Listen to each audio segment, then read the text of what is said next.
The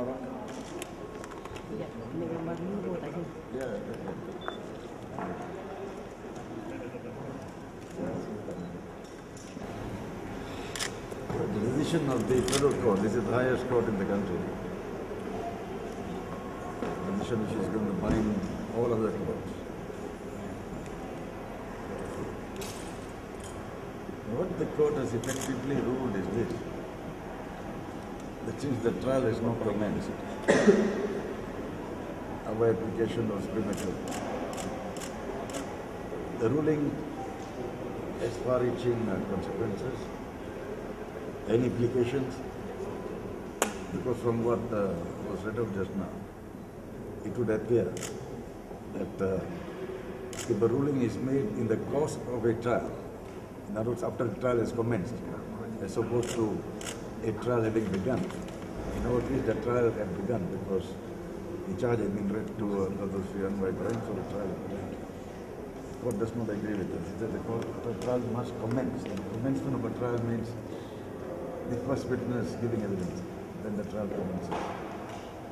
In other words, if the ruling is made with regard to documents under Section 51, after the trial is commenced, that ruling would be final. And if that is so, then we can come back here. Not here, but to the Court of Appeal, and from there to the federal court. This will in fact delay the trial. I think the effect of today's judgment is delaying trials, not only this trial, but all trials. And I think this is something very disturbing. Because all the time the Chief Justice has been saying that there must be no delay in trials. So we will take it from here. And if in the course of the trial, after the trial has commenced, there is any ruling made on Section 51, and it will be made because we will be making applications in the course of the trial, after the trial has commenced from there. And if the ruling is against us, we will come back here. And if the ruling is against the public prosecutor, he also has the same right. He can come back here. The ruling, or rather the decision of the federal court, I think it's going to create a lot of problems for everyone, in fact, those involved in criminal trials. So what is that when you say that we can create a lot of problems? It will, because now, I mean, the effect of this is this, as I keep repeating. If a ruling is made in the course of a trial, once the trial commences, then the ruling is said to be final and therefore appealable. So every ruling made will be appealable, and that was, I think, something which was being avoided when Section 3 was amended. Section 3 of the Courts of Judicature Act was amended on the 1st of August, or that took effect on the 1st of August 1988. And the explanatory statement, in fact the judge who given the judgment is not read of the explanatory statement. And the statement was to avoid delays in trials, because if every time a ruling is made, and that was the position then,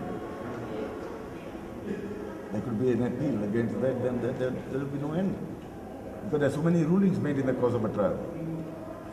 And each of those rulings now appear to be final, and therefore not within the ambit of the amendment. So I think it's a very, very serious position which the federal court has created. What will happen on February 2nd? Can the trial commence with the application? In fact, we'll be filing in view of the far-reaching consequences of this judgment. We have a right under Regulation 137 of the rules of the Federal Court 1995 to ask for a review. That is in view of the far-reaching consequences of this judgment, we intend to, in fact, ask for a review of the ruling. No, we will make an application for review. On here, in this court? In this court, and we only hope that there will be a stay of the trial until the review is heard.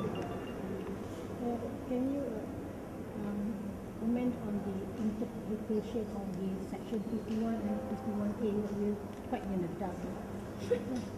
Well, the court has said, in fact, that the trial judge was wrong in saying 51A should not be read in the context of, or rather 51 should not be read together with 51A. So after 51A talks about documents which are required to be supplied to the defense after before the commencement of the trial. That is the difference. So the trial, the problem now is the trial starts on the 2nd.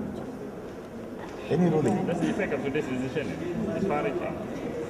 It has put us back to the original position before 1988. We have gone backwards. I only hope the federal court realizes the consequences of their judgment.